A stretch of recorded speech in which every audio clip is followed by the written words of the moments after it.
జై తెలంగాణ. తెలంగాణ ఉద్యమం ఉవ్వెత్తున ఎగిసిపడుతున్నటువంటి సందర్భంలో తెలంగాణ 4 కోట్ల ప్రజలు తెలంగాణ తల్లి మాకు తల్లి ఉండాలని, ఈ తల్లిని తెలంగాణ తల్లిని ఒక ఆరాధ్య దైవంగా తెలంగాణ వ్యాప్తంగా 4 కోట్ల తెలంగాణ ప్రజలు మా తల్లి తెలంగాణ తల్లి అని భావించి గ్రామ గ్రామాన ఈ తెలంగాణ తల్లి విగ్రహాలని నెలకొల్పినటువంటి చరిత్ర ఈ తెలంగాణ సమాజాన్ని. ఈ తెలంగాణ తల్లిని ముందు పెట్టుకొని మా తల్లి అని చెప్పేసి మేమందరం కూడా ఆ రోజు తెలంగాణ ఉద్యమంలో పోరాటంలో ఉన్నాం. మేమందరం కూడా ఈ తల్లిని చూసి మేము జైలుకి పోయినాం. ఈ తల్లి మాకు అండగా ఉంటదని మేము ఆ రోజు ఉద్యమంలో ఉన్నాం.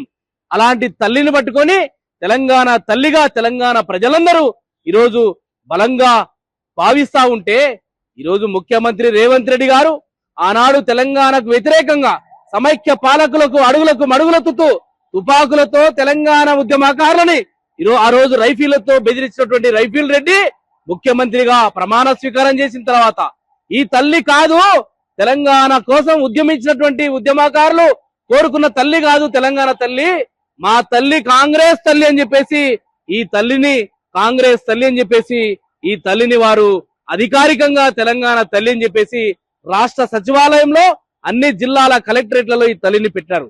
నిన్నగాక మొన్న ఈ ఫ్యూచర్ సిటీ ఏదైతే ఉందో ఆ ఫ్యూచర్ సిటీలో రేవంత్ రెడ్డి గారు ఈ యొక్క కాంగ్రెస్ తల్లిని అక్కడ నెలకొల్పిన తర్వాత అక్కడ డేరాలు పెట్టారు.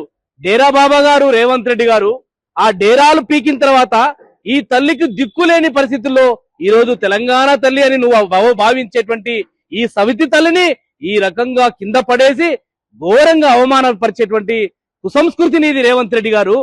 దయచేసి ఇకనైనా మీరు గౌరవించడం నేర్చుకోండి.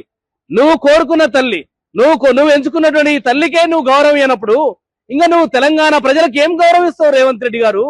ఇంకా సిగ్గు లేకుండా ఈ ముఖ్యమంత్రి రేవంత్ రెడ్డి గారు ఈ తెలంగాణ తల్లి అని మీరు భావించేటువంటి ఈ తల్లిని ఎవరైనా అవమానపరిస్తే చట్ట ప్రకారంగా క్రిమినల్ కేసులు పెడతామని సిగ్గు లేకుండా ఒక జీవో నల్ల జీవో తీసుకొచ్చినావు. మరి నువ్వు తెచ్చిన జీవోని ఎవరి మీద అమలు చేయాలి? ఇవాళ ఫ్యూచర్ సిటీ అని భావించేటువంటి మీరు టెంట్లు పీక్తా ఉంటే ఈ యొక్క సవతి తల్లి కింద పడిపోయింది. ఈ తల్లికి అవమానం జరిగింది. మరి ఈ కాంగ్రెస్ తల్లికి అవమానం చేసినటువంటి రేవంత్ రెడ్డి గారి మీద చర్యలు తీసుకోవాలా? ఎవరి మీద చర్యలు తీసుకోవాలి రేవంత్ రెడ్డి గారు? ఖబర్దార్ అని చెప్పేసి తెలియజేస్తా ఉన్నా. ఇకనైనా నీ యొక్క వక్ర బుద్ధి మానుకో. అసలైన తల్లి తెలంగాణ తల్లి. ఈ తల్లిని గౌరవించడం నేర్చుకో. ఈ తల్లిని గౌరవించడం నేర్చుకుంటే ఈ తెలంగాణ ప్రజల్ని గౌరవించినట్లే మేము భావిస్తా ఉంటాం. కాబట్టి ఈ తల్లి కాదు తెలంగాణ తల్లి, అసలైన తల్లి ఈ తల్లి. నీవు కోరుకున్న సవతి తల్లిని ఈ రోజు ఘోరంగా కింద పడేసి అవమానపరిచిండు. కాబట్టి తెలంగాణ ప్రజలకు రేవంత్ రెడ్డి గారు క్షమాపణ చెప్పాలని నేను డిమాండ్ చేస్తా ఉన్నా.